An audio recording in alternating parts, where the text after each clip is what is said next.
ನಮಸ್ಕಾರ ವೀಕ್ಷಕರೇ.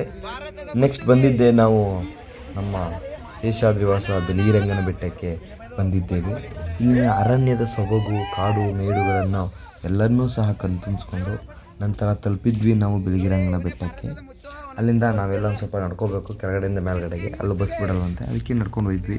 ಅಲ್ಲಿನ ಸೊಬಗು ನೋಡಿ, ಬೆಟ್ಟ ಗುಡ್ಡದ ಸೌಂದರ್ಯವನ್ನು ಎಲ್ಲ ನೋಡ್ಕೊತಾ ನೆಕ್ಸ್ಟ್ ಬಂದಿದ್ದೆ ನಾವು ನಮ್ಮ ಬಿಳಿಗಿರಿರಂಗಪ್ಪನ ದರ್ಶನಕ್ಕೆ. ಸರಿ, ದರ್ಶನ ಮಾಡಿಕೊಂಡು ಎಲ್ಲ ವೀಕ್ಷಕರು ಸಹ ನಮ್ಮ ರಂಗಪ್ಪನ ತೋರಿಸೋಣ ಅಂದ್ಬಿಟ್ಟು ರಂಗಭವನ ವೀಡಿಯೋ ಮಾಡೋಕ್ಕೆ ಹೋದರೆ ಅಲ್ಲಿನ ತಮ್ಮಡಪ್ಪ ಇದ್ಬಿಟ್ಟ. ಆದರೂ ಸ್ವಲ್ಪ ಕಾಣಿಸುತ್ತೆ, ನೋಡ್ಕೊಳ್ಳಿ.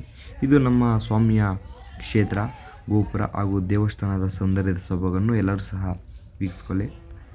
ನೆಕ್ಸ್ಟು ಇಲ್ಲಿನ ವ್ಯೂ ಪಾಯಿಂಟ್ ನೋಡ್ತಾರೆ. ಇಲ್ಲಿ ಎಲ್ಲರೂ ಫೋಟೋ ತೆಗಿತಿದ್ರು, ನಾವು ಸಹ ಒಂದು ಗ್ರೂಪ್ ಫೋಟೋ ತೆಗಿಸ್ಕೊಂಡಿದ್ದೀವಿ.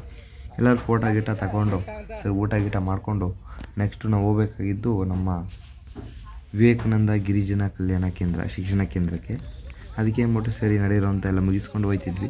ಸರಿ ಆಯ್ತು ಅಂತ ನಮ್ಮ ಪ್ರೇಮ್ ಕುಮಾರಿ ಮೇಡಮ್ ಅವರು ಎಲ್ಲರಿಗೂ ಸಹ ಬಾಳೆಹಣ್ಣು ಕೊಡಿಸಿದ್ರು. ಎಲ್ಲ ತಿನ್ಕೊಂಡು ನೋಡಿ ಎಷ್ಟು ಥರ ಖುಷಿಯಾಗಿ ಕುಣಿತಾ ಇದ್ದಾರೆ ಮೈಕಳು. ಇಲ್ಲಿ ಮೊದಲು ಬಂದಿದ್ದು ನಾವು ಎಂಟ್ರಿ ಇಲ್ಲಿನ ಹಾಸ್ಪಿಟ್ಲು, ವಿವೇಕಾನಂದ ಗಿರಿಜನ ಕಲ್ಯಾಣ ಹಾಸ್ಪಿಟ್ಲು. ಇಲ್ಲಿ ನೋಡ್ತಾ ಇಲ್ಲ, ಇದೇ ನಮ್ಮ ವಿವೇಕಾನಂದ ಗಿರಿಜನ ವಿದ್ಯಾ ಕೇಂದ್ರ. ಇಲ್ಲಿನ ಸ್ಕೂಲ್ ಬಂದ್ವಿ. ಈ ಸ್ಕೂಲಲ್ಲಿ ಬಂದ್ಬಿಟ್ಟು ನಮಗೆ ಎಲ್ಲ ರೀತಿಯ ಇನ್ಫಾರ್ಮೇಷನ್ ಕೊಟ್ಟರು. ಗಿರಿಜನ ಯಾವ ರೀತಿ ವಾಸ ಮಾಡ್ತಿದ್ದಾರೆ, ಅವ್ರು ಯಾವ ರೀತಿ ಆ್ಯಕ್ಟ್ ಮಾಡ್ತಾರೆ, ಮತ್ತು ಅಲ್ಲಿನ ಮಕ್ಕಳು ಯಾವ ರೀತಿ ಹೆಂಗೆ ಓದ್ತಾರೆ ಅನ್ನೋದನ್ನ ಕೊಟ್ಟರು. ವೀಡಿಯೋದ ಮೂಲಕ ನೀವೆಲ್ಲ ನೋಡ್ಕೊಳ್ಳಿ.